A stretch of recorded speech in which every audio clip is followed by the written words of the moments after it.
It's Tuesday, April 2nd, 2024. I'm Rim. I'm Scott. And this is Geek Nights. Tonight, it's Slay the Spire versus Video Poker. We're talking about Balatro. Balspadetro. Do I have an opening bit? Do you have an opening bit? I got a lot of opening bit. You can do an opening bit if you got one. All right. Are you good? Yeah, we're good. All right.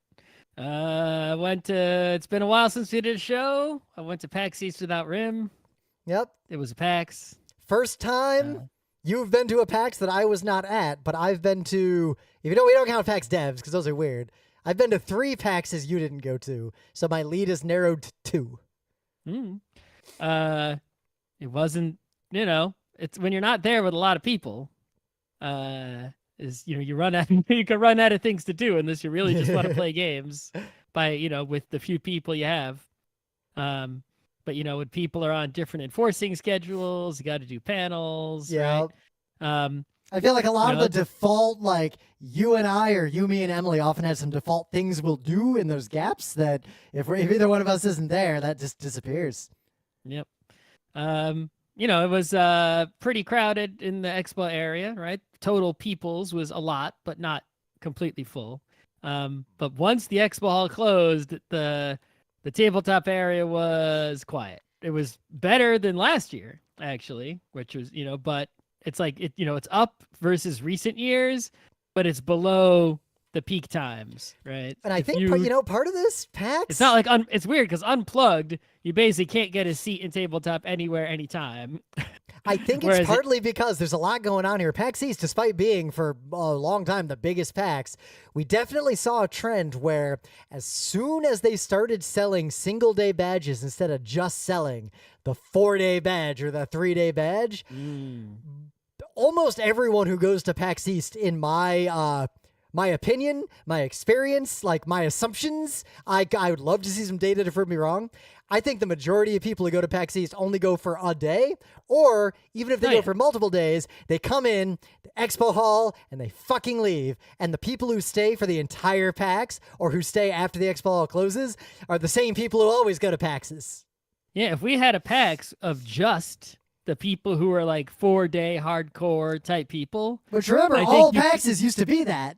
Yeah, I think you could actually put it in a smaller building and it would be better.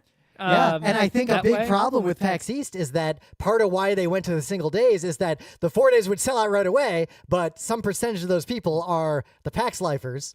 And the other percentage of those people were the people who bought a 4-day badge, but they really only come for 1 day to see the expo hall.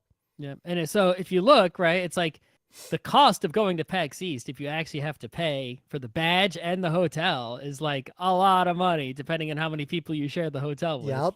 But unlike PAX West, which is in the middle of a vibrant city with 1 million restaurants right nearby, or PAX Unplugged, which it's just tabletop people. Those people will... Well, the next PAX East is going to be in May, so it won't matter as much that it's a little far away because you'll actually be able to walk the greater distance required comfortably. The thing is, the distance you got to walk is all the way over that bridge into like Chinatown. That's fine if it's warm out, right?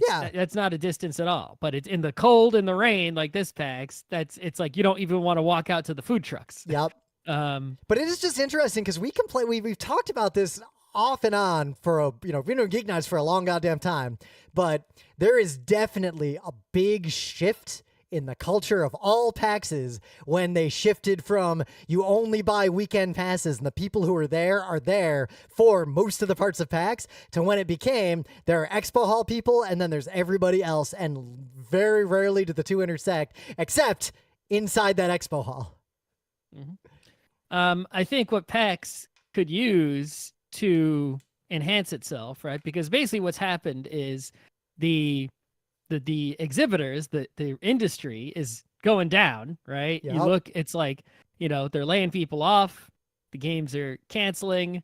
Most of the games are, these, obviously the microtransaction-y games. I also don't think any games make significantly more sales by being at conventions, right? Except in very limited circumstances. Right. The Nintendos, the Sonys, the Microsofts, they've basically E3 is completely dead. They've abandoned that. Yep. I mean, what human being who on Earth wasn't going to buy Tears of the Kingdom, but then they saw it at a PAX and were like, oh shit, I should buy that Zelda game. Right.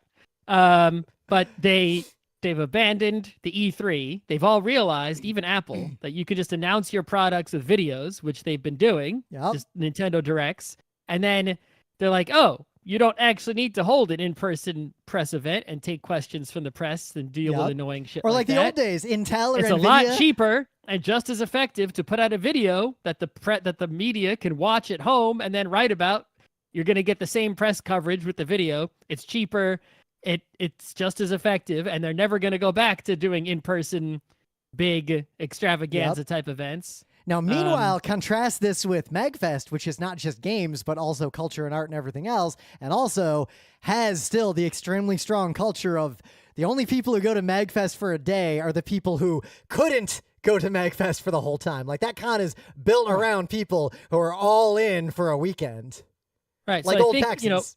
right. So if you look at what's going on at PAX, the things that people are doing is, shopping, right? Obviously, there's some amount of shopping, even though there's not that many people who sell things. And most of the ones who do are just selling tabletop stuff or vintage games.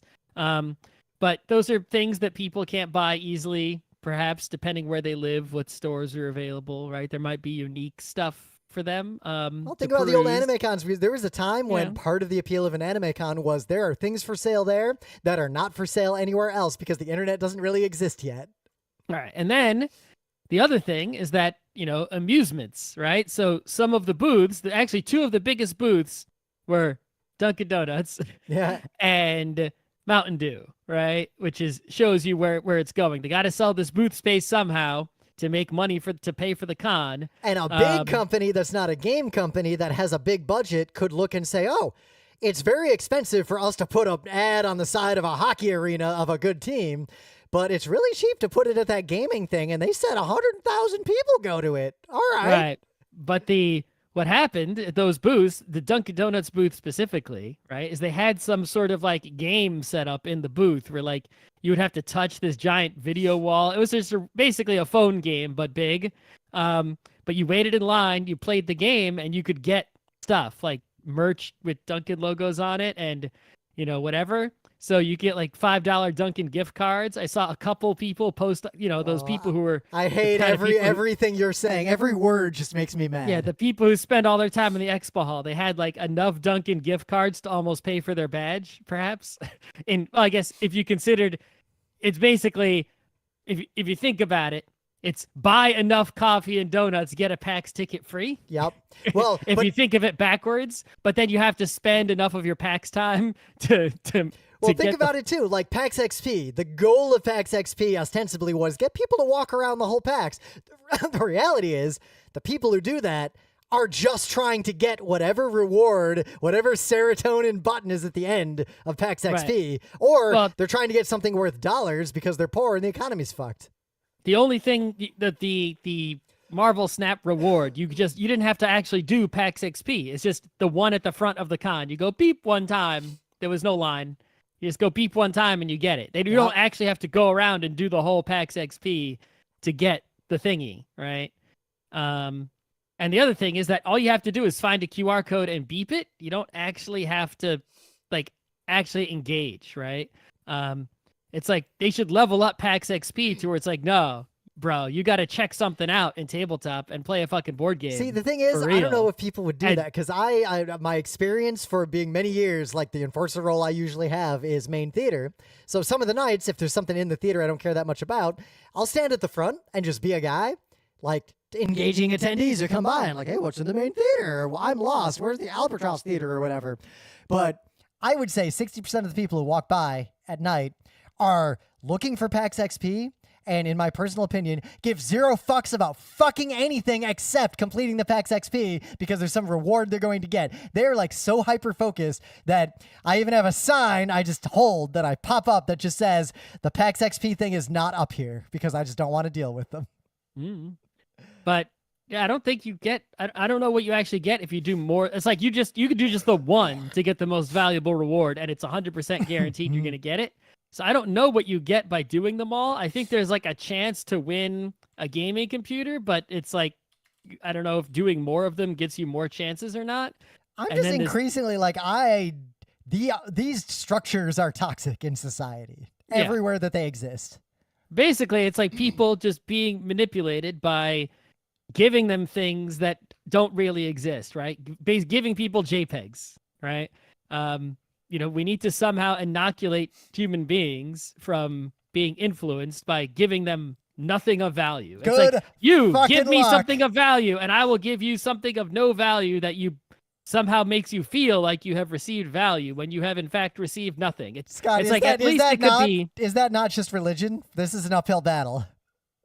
At least, you know what I gotta say, right? Hey, at least the religion gave you some wine, a little bit of bread, sometimes if you go to some church or a synagogue or a mosque or whatever, a Quaker meeting thingy, it's like getting an hour and a half play happens. It's like there is going to be, whether you believe in it or not, invest in it or not, build your life around it or not, you're gonna hear public speaking, you're gonna hear music, right? Maybe some organ action, maybe depending on what it is, singing. There will be someone might bring out a snake. Yeah, it's not really too different than going to a concert, or a lecture, or both at the same time, or who knows what else that religion might do, dancing, all kinds of things, food, things are gonna happen there that are of value, regardless of the belief in things that don't exist or not. Yeah. But these, like, I feel like part of what's going on is the economic situation. Like, people gravitate toward things that they perceive as free, or things where they can trade anything other than dollars to get anything. Well, people collected baseball cards before. True, but even then, a lot of people collected baseball cards partly because of their perceived rarity, which was then validated by some of them were rare, which was then ruined by then X-Men made everything foil and tricked people into buying like Cyclops' wedding. We'll see what happens to PAX, because all the other conventions, the ones that are the not-profit conventions, right, seem to be exploding. The MagFest exploded, the Anime Boston exploded. Well, because MagFest is a cultural phenomenon, and the problem is, early PAXs, before the single-day badges, were a lot more like MagFest in terms of how the attendees engaged with each other in the con, and that really starkly shifted as soon as they started selling single-day badges, especially at PAX East. I think right now, right? I think what the MagFest has, the Anime Boston has, that the PAX doesn't have as much of anymore, is amusement. Going to MagFest is closer to going to an amusement park, right? Where the concerts don't stop, right? The arcade is always open. There's the museum. There are people engaging socially with strangers fucking everywhere at MagFest. You cannot walk without, if you want to talk to people or see a cosplayer do something weird. That happens at PAX also. The point is that the con itself is, the MIVS area, right? It's like, it is an amusement field, right? It's like, even if you're there completely alone, the con is entertaining the crowd. Whereas at PAX, right, the only things that are entertaining the crowd is the programming by the enforcers. The expo hall is mostly not entertainment for the crowd. It is mostly advertisements. Mm-hmm. If you had ad block for PAX, the expo hall would just be invisible, right? Basically. Other than some small indie people doing demos, those are still ads technically, but they're also amusements because they're demos of games you never would have Now, seen conversely, anywhere else. Look at PAX Unplugged, because of the tabletop focus, and partly because tabletop people are pretty hardcore, they see that PAX has provided a space and a library to play tabletop games for people who often do not have a good opportunity to do so in their day-to-day lives, and that's why PAX Unplugged was brimming to absolute chaotic capacity. Right, but PAX's zones of amusement, right, two of them are console free play and PC free play, which, unless you're entering tournaments. I saw a Vampire Survivors tournament, that was awesome. Unless you're entering tournaments, there's nothing there that you can't just do at home, right? It's not really, it's like, why am I paying to go to PAX to sit at a PlayStation. Well, partly because right? older PAXs, and again, this is the before they had the single day badges, because the people would be there for the whole weekend, and because it was kind of the same people mostly. Like there was this core that came to every PAX. You'd sort of like you'd interact with strangers who are your PAX friends, and thus the experience is not play Smash Brothers or play like I don't know, the cool Bomberman. The experience is I'm in Seattle or I'm in Boston and I'm playing cool Bomberman with these people that I only see every year at this convention. Look at the MagFest console area, right? It still is mostly just game consoles you could just play at home, right? But they got that challenge area, right? They got they got games up on those big screens they set up with like the quads for their tournaments and things like that, right? So it's like there's something about it, right, that is elevated in experience, right, versus, the way PAX has it.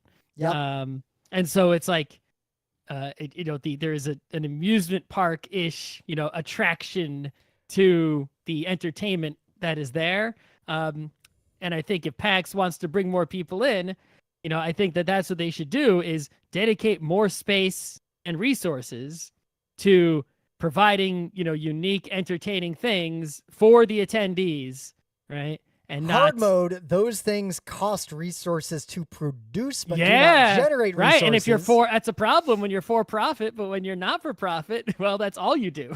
But also, right? I think the problem is, I think the divide between seeking the people who wouldn't otherwise come to PAX, but come for a day because of the expo hall and the ads and the other things, I think those people are subsidizing the rest of PAX. But at the same time, if we dropped a lot of that crap, PAX would be smaller. It'd be a lot more like PAX was in like 2009, 2010 out in Seattle. I mean, when you're making money selling ads, whatever form those take, you have to put some effort into the ad selling, but you also got to put effort into increasing your eyeballs, right? So I think, PAX needs to do more investment on the increasing eyeballs area. Well, the other, I guess the other tricky part is PAX translate East into more, making their ads more valuable. PAX East is a hard mode because there aren't enough hotels. There's a lot of factors that make PAX East the single day attendee PAX, whereas West has less of that problem, has more of the original PAX spirit still, and has more amusements going on, but that's partly because it's warm and it's enmeshed in Seattle in what I think might be the best convention center in America now. I don't know about that. I haven't been to There's a lot of convention centers I haven't been to.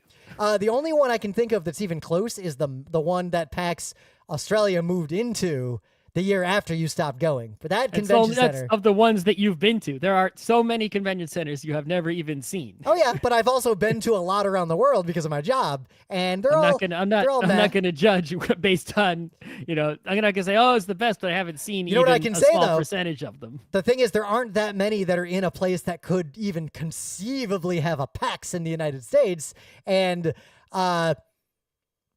what other convention centers could have a PAX in the U.S. that would succeed? Chicago, Vegas, L.A., Orlando. I don't know if PAX could work in Vegas. The San Diego one. I think Atlanta has one. Yep. There's a lot out there. Sadly, the Baltimore one, the old one, would actually have been a really good type of convention center for a PAX, but Baltimore's been having a lot of trouble. Even more dead now. Yep. Anyway, and some other brief news. So, got on the screen here, I've got a table of data, because I want to just point out that in this table of data, the first row, the first item in this row is a number. The number is 1, followed by an X, followed by a little shield-looking logo, and then the words New York Rangers. The New York Rangers are currently at the top, not just of the conference, not just of the division, but the entire NHL. Yep. Yeah, it's going to be a good playoffs, I think. The one issue with my family is that if you look at the wild card right now, Washington Capitals and Detroit Red Wings are tied, fighting over the only wild card spot that is in contention. So there is a pretty high chance that the first round of the Stanley Cup playoffs will be the New York Rangers versus the Detroit Red Wings, and my family is going to absolutely take issue with my stance in this situation. We'll see what happens, but I think, it's really messed up that Washington has a possibility, and also Philly, right? Because those are teams with negative goal differentials, right? Washington has been outscored by opponents by they've scored 31 less goals than their opponents have. Yeah, but they won a lot of games in the second half of the season. It's all, well, no, the problem is OT points, right? If you look at Boston also, Boston has 101 points. They look like they're really good. But Caps, won 36 games, lost 27 games, got 10 points from making it to OT. Boston has 15 points for making it to OT. Yep. Right? Rangers have 4 points for making it to OT. Rangers won their games. That's right. So it's like, you look at Boston only has like as many wins as Toronto, a team 2 spaces behind them, right? And Florida, who has 4 more wins than Boston, is behind Boston because of these OT, loser points, right? And so, yeah, it's, standings don't directly correlate to quality because the point system is messed up. Yep. I'm just excited that the Rangers are clinched, and we'll definitely go to some playoff games, and we'll see how this goes. Well, you're guaranteed to go to 1. Yeah. You got any news? I know it's not really news, but at PAX East, I walked around the expo hall. Most of the stuff was stuff I'd seen before, or was stuff that wasn't a game, or was stuff that wasn't worth spending my time on. I knew what it was. Like, do I need to go to the Final Fantasy MMO booth? No. But there was one game that I spent a few minutes hearing about that is, as a game, just a really basic trivia game. Not much going on in terms of the game rules or any of that action, right? But it was basically a trivia game. And the thing that makes this trivia game exciting is not the game part, but the content of the trivia, right? A family of people who are all lawyers, judges involved in the U.S. criminal law system made a game full of trivia questions about misdemeanors and felonies in U.S. law in general. Obviously, you're going to have some variances by state and whatnot, but overall, the things in this game are true of the legal system in the United States, of U.S. law as of now-ish. The game is called Crime No Crime. It already reminds me a lot of an ancient PC game I used to play called Jurisdiction. And all it was is you'd see a short court scene and you could decide whether or not, as the lawyer for the defendant, you should object. That's it. Well, this is basically such and such happened. Is that a crime?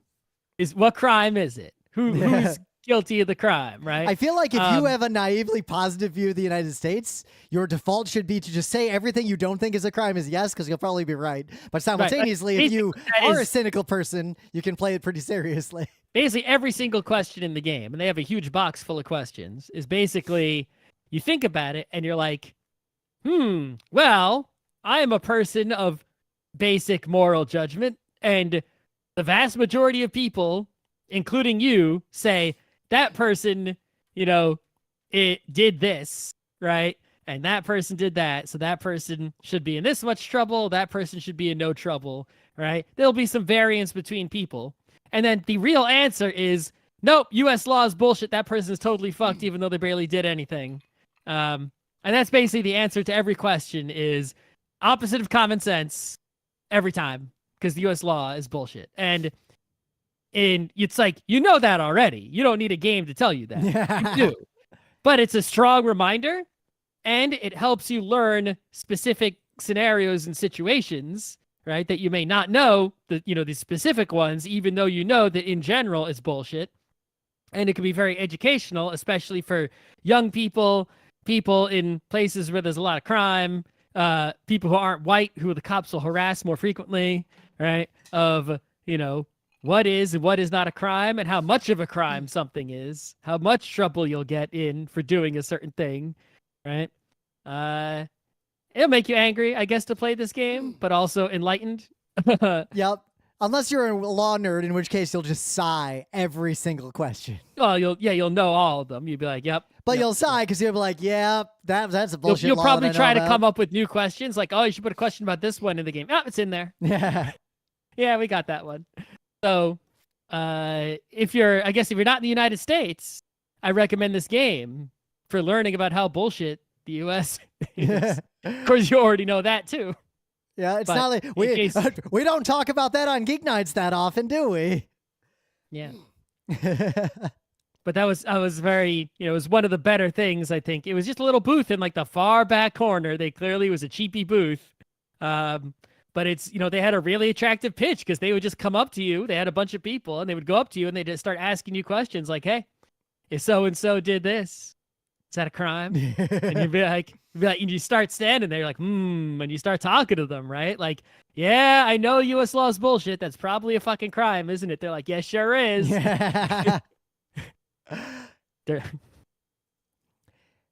Things of the day. So Joel Haver does fantastic animations and skits. Like, I really like his comedy this year. I linked to him once or twice in the past. But this year he's doing something different and doing like every month a more longer form for real, like different kind of format. But he's also got a separate channel where he talks about movies. And he just did an episode 2 days ago titled When I Watch Something Unforgettable. And he talks about how he's not like a super anime fan. Like, he doesn't watch a lot of TV. And while people around him... That's like me. I don't watch TV. I just watch movies. People around him have been extremely affected by the end of Evangelion. Okay, but did they watch the TV show, though? You can't really watch that. Oh, no, they all had. So Joel Haver decided, even though he's not really a TV person, nor does he watch much anime other than like the occasional anime movie. Even though he's an animator. Yep. But he just decides he's going to put in the effort. He watches all 26 episodes of Evangelion just to have the full context. Then he watched End of Evangelion to see, all right, is this top tier cinema or are all my weeb friends fucking with me? And both. Both are true. It's a good video. To some extent. Also neither. It's pretty good. I love seeing someone who is not deeply enmeshed in the culture around a certain kind of media, who is otherwise literate in media, to give their opinion on something. Like Siskel and Ebert talking about an anime movie was great. Incorrect. But Joel Haver, the gist of this 11-minute video is basically, wow, that movie is, and Eva and that show are fucking brilliant. I had to go outside and walk around quietly for a while just to sort of mull it over. I don't think he even knows about the remake movies yet. So, but it was interesting to see a non-weeb have the same reaction that a lot of us have had at the end of like a Cowboy Bebop or an Evangelion, where you kind of just sit there for a while going, Did you tell him that it aired on, kids' afternoon programming right after Ninja Turtles? So you got to think of the day? I assume you do. Yeah. So recently I was doing some research on the current state of over-the-air TV broadcasts in the U.S. that still exist, kind of. And I was reading more about some pirate radio action. And I see here this article published on March 28th, just a few days ago, about original pirate material. And it's actually about pirate radio in Europe, which is something I didn't know about at all, really. But it makes a lot of sense because the geography of Europe, right? In the U.S., if you want to do pirate radio, you got to put your antenna on like land somewhere. Yep. And the FCC has jurisdiction over all of that land.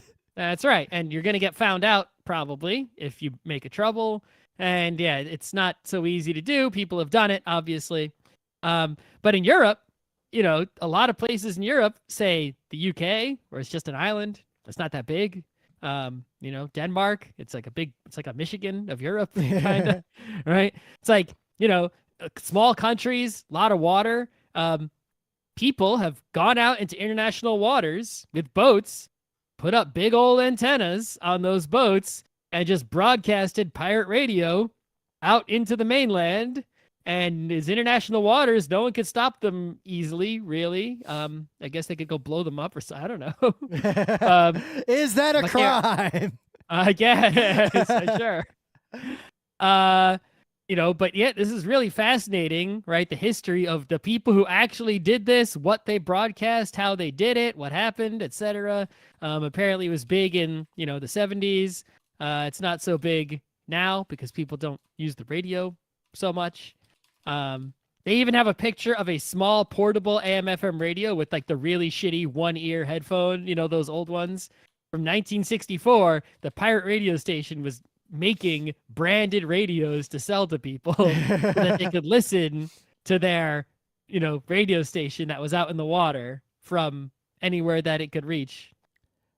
I am such a fan of pirate radio specifically as a concept because it flies in the face of a lot of the way the world is structured in a way that can't hurt people too directly and is like the maximum amount of fun mischief that you could. I mean, you can send photons in every direction at scale and other people can hear things that are illegal in a place that they are. Right.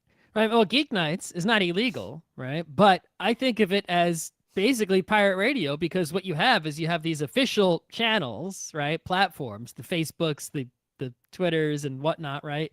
The TikToks, the YouTubes, that are like the official channels of, legitimacy in society. Yep. And basically every other website is pirate radio, right? It's just somebody raised on their own with no, official designation or permission. I rode my boat out into GeoCities and I made a site and all it did was host a handful of ROMs of translated Japanese versions of Final Fantasy.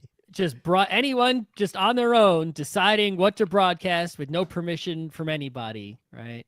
Just publishing what you want to publish. Zines are pirate radio, right? You're not in a real magazine that has like a publisher and whatever making money. You just went and printed them and started giving them out yourself, right? All that stuff is pirate radio. And my goal is to basically one day, all the media I consume should be of that variety. There's no, right? Just avoid anything else. In the meta moment, the GeekNights Book Club book, Walk On Girl, The Night is Short. I expect we'll do the show.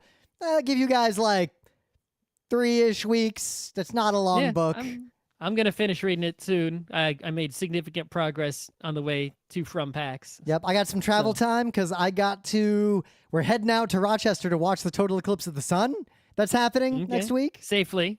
Yeah, total aside, if any of this is a public service announcement. Either wear a welding mask or use the box. You have to wear a specific kind of welding mask or you're still fucked. But here's the problem. Yes. There's an article on WAPO and they made it public and there's a lot of news talking about this.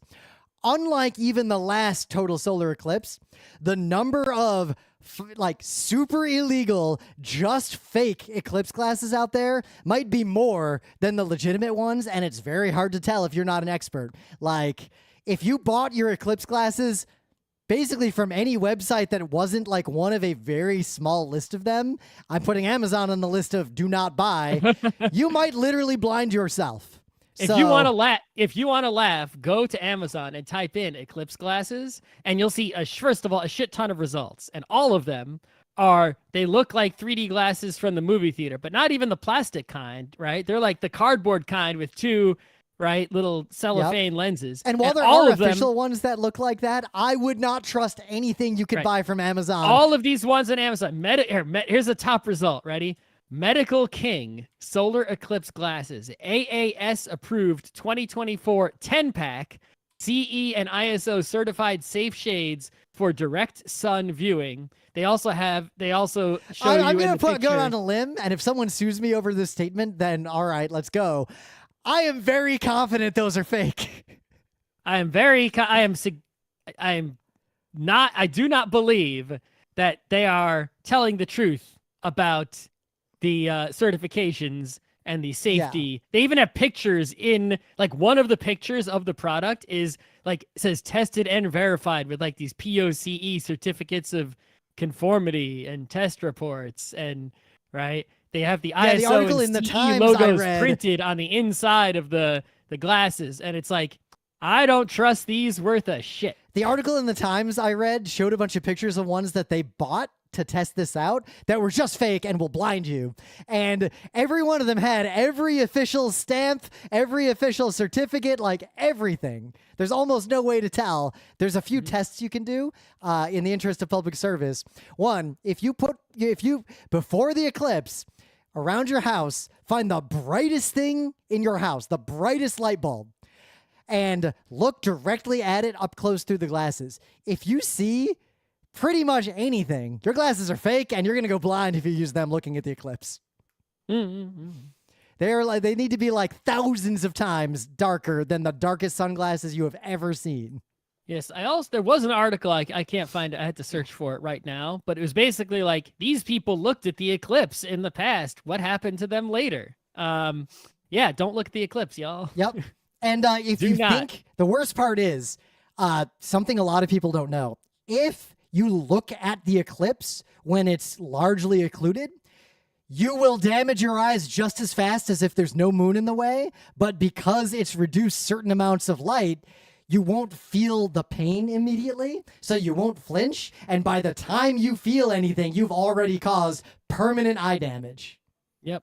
And also, living with permanent eye damage is pretty bad. You don't want that. If your eyes are currently functioning, you don't want to make them worse for the rest of your life, especially if you're young, right? If you're old, maybe won't make a difference. You'll die. I don't know. Stare at the sun on the last day of your life. Yeah, sure. Just now I know. There is that guy there's that crazy guy. I know about that crazy guy. I was going to mention him, but you mentioned him first. Anyway, but you should also be aware that driving cars is super dangerous all the time. But before and after an eclipse, the rate of deadly car accidents goes up a lot. For a ton of reasons. People slow down or stop. People get confused because they didn't know there was an eclipse. Animals jump out into the road because eclipses fuck people up. They fuck everything up. There's a lot of reasons for it. Some people blind themselves, then they can't see when they're driving. Yes. So when the eclipse is coming, if you are in a place that can see it, do not drive. If at all possible, do not use a motor vehicle. Stay away from roads for hours before and after the eclipse time to significantly decrease the chance that you will completely die, which is much worse, much worse than hurting your vision. As bad as that is. You ain't seeing nothing if you're dead. All right, put a little marker. All right, let's get into it. This game, which I saw Scott said, I'm going to buy this game. And he played it. It was on my list. It was getting met hype by a lot of people. There's it says sold 1 million copies on Steam. You could tell looking at a screenshot right away what the fuck was going on with it. And I was like, oh no. Yeah.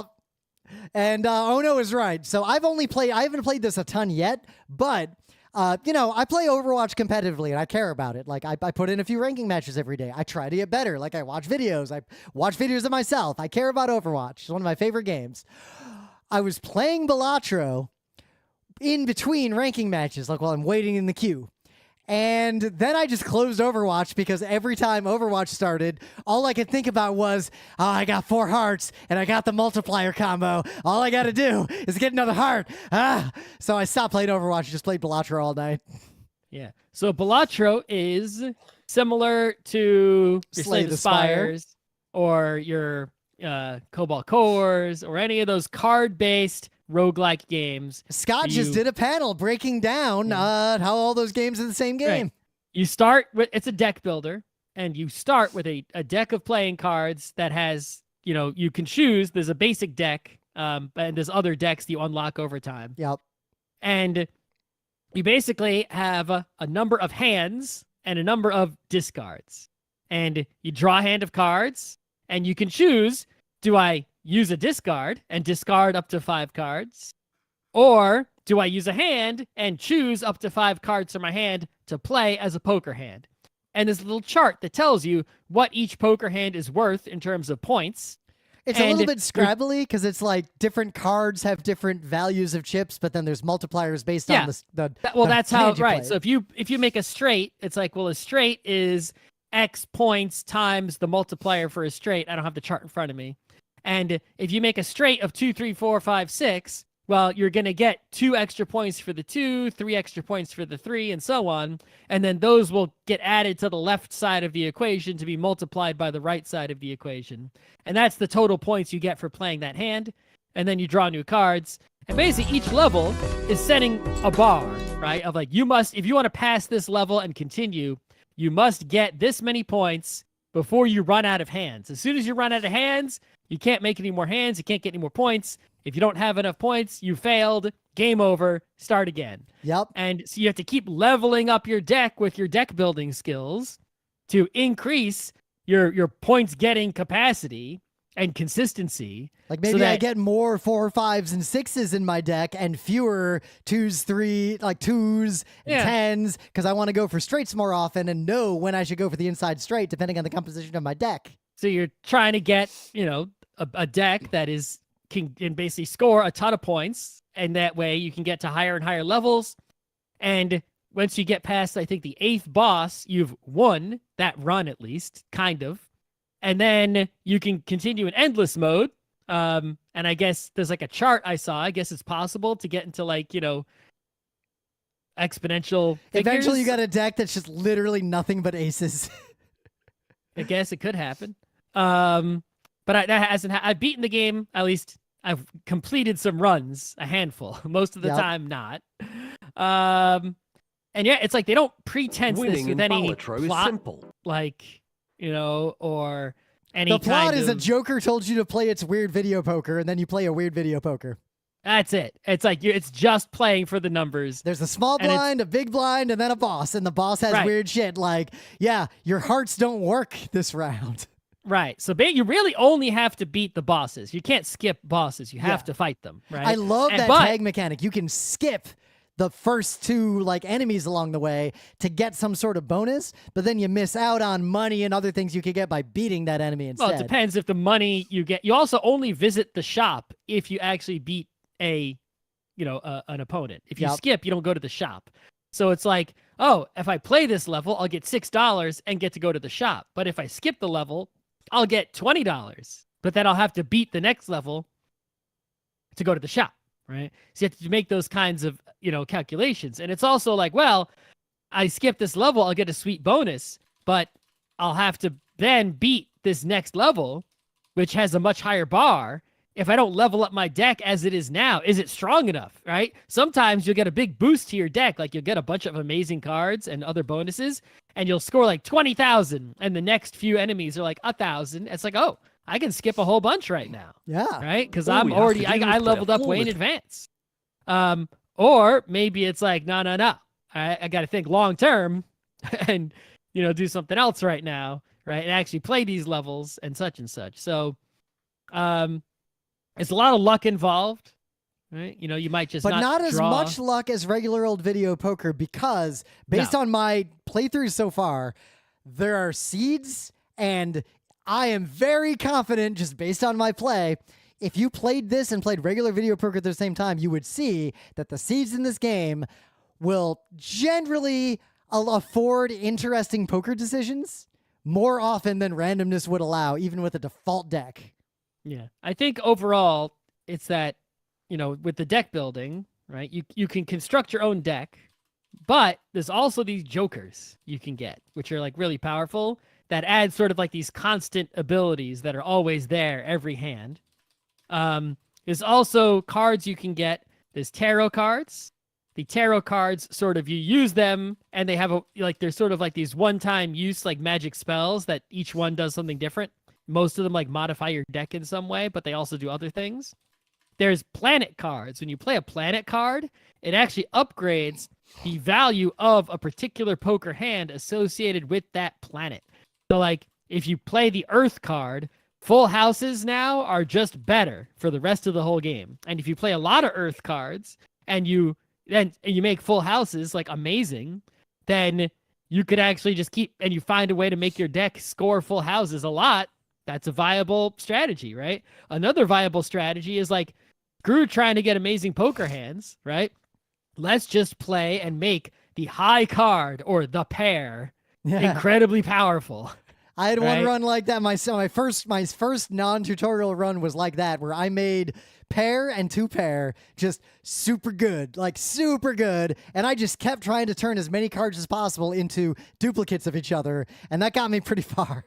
Yeah, and you find synergies with your jokers and other things, right? And you could end up find a way to get lots of points, right? And it's like I found a few combos that got me over the line, and I see other ones like that are potentially out there, but it's like it's not like, I say Slay the Spire, where a lot of the relics and cards, there's sort of an obvious way to use them and stack them to sort of, go off and start getting exponentially big numbers. In Balatro, it's not so obvious, really, the way that most things can be used to really get a big number. Some of them, like, can't actually. They're not actually any good. Yeah. Or they might only be good because of like other situations we don't know about or didn't think about. Yeah, you have to, you just have to start off as you play. You're unlocking more different jokers, more different cards, things you haven't seen before. And it's like, oh, now I see there's a new thing I've just unlocked. That's what makes that other garbage thing actually not suck. Or, oh, there's a way to use that I didn't even think of, and that's really powerful. I just didn't understand how to use it properly and which way that it would be really powerful. So it's like lots and lots of puzzle solving. I think it could be played out once you've sort of seen all the cards and unlocked all the things. But the game asks you to like beat the game. There's like certain challenges. The first challenge is like beat the game with, I think, 5 decks, and I've only beaten the game with 3 decks so far, and that's the first challenge.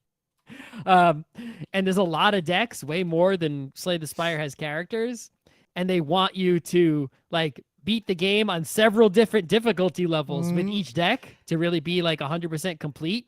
I've only beaten the game on like the first difficulty level. I remember when I beat Slay the Spire with every character and I did like 1 ascension, I thought, all right, I've had my fill of that game. And here I am several years later, like working on like the final ascension on multiple characters. I just keep playing. So yeah, it's like I knew that this was going to be a dangerous game based on the screenshot. And then sure enough, when I bought it and installed it, as is my policy, I played it for like 6 or 7 hours straight. Well, because it's got like a really good UX. Like the UX just works. As soon as you learn the rules and how it works, you like, especially if you play with a mouse on a computer as opposed to like on the Switch, you can play so fast. But 2, I misclicked though because I was playing too fast. And I did the Spade Club thing too, so I can't make fun of you. I remember there are times where like I was playing a full house and like I unclicked one of the cards and I played a 2-pair instead and I was over. Yep. I had a few catastrophes like that, but Slay the Spire, sometimes I've been like, oops, I shouldn't have played that. That's the end of this. Shouldn't have killed that fungus. It can happen. But also the aesthetic is like scanline video poker with like chill music in the background. It's a real simple soundtrack, but it's like a surreally, jovially haunted video poker. Yeah. Like imagine you died and you went to purgatory, but purgatory has video poker and they're like, look, this isn't heaven. This isn't hell. Like a slightly twisted but not dark. It's like a brightly lit funhouse video poker. Yeah. A funhouse that's not going to kill you, but it might unnerve you a little bit, but it definitely trapped you. It's sort of laughing at you and also with you. Yep. The other thing I really appreciate about it is that 1, you can click to see your deck at any time, and it helpfully counts cards for you. Just so you don't have to worry about that. But 2, like Slay the Spire, and unlike Cobalt Core, it lets itself be insanely unbalanced. Like there are combos you can pull off, just like in Slay the Spire. You have to be unbalanced, or you're not going to win. Yeah, but also like that's fun. Slay the Spire. Part of why it's fun is sometimes, I got 4,000 poison on that boss. Wasn't that fun to pull off? Or yes, I literally got an infinite combo until the boss died. This game can do the same thing. Well, I can only get royal flushes with a 50x multiplier every time. The other thing is that much like Slay the Spire, where the enemies have like these unique abilities that might counteract your strategy. Like, you go all in on doing lots of tiny attacks, and then that certain Slay the Spire boss, I forget which one because it's been a while. Yep. Time Boy's the worst. Like, I can play shivs for hours, and then Time Boy's like, no, you're playing 12. That's right. That's the one I'm talking about. Hate him. He's the worst one. That's what I was thinking. Well, like here, what's the Balatro will do the same thing where it's like, yes, I see you have made an amazing deck. Well, guess what? All of these cards have been debuffed. The one that attacks hearts specifically got me in my first playthrough because my first like round up to the boss, I like double down on hearts. I made this like heart specific deck and it was so good. And the next time I see at the end, the boss is like, hearts are debuffed. And I was like, oh, I guess the powers won't work, but maybe the cards will work. No, debuff is way worse than you think it is in this game. Yeah, it makes the card do nothing. So there are a few things in the UI that weren't obvious in case anyone out there plays. There's probably more things that I haven't even discovered yet. But these are things I discovered that are really fascinating. One, yeah, there's 2 buttons to sort your hand by rank or by suit. And that's, you're going to use those most often. You can just rearrange your hand any way you want by clicking and dragging. So that's, might useful in some certain circumstances. Also, sometimes there'll be things, usually bosses, that make your hand have cards that are face down. But you can actually see in the animation which cards are moving where. And you know that when you sort by suit and rank, right, what order the suits are in. And so you can actually deduce by flipping between the rank sorting and the suit sorting, and like which cards must be like, hey, that card's on the far right, and I sorted by rank and suit, and that card didn't move. It must be this suit, and it must be a really low rank because it's all the way on the right, and it's still there, but no matter which sorting I choose, right? You can sort of figure out which cards are which, what suits they belong to, and things of that nature. The tarot cards, a lot of times, some of the tarot cards force you to select cards in your hand to get used on, right?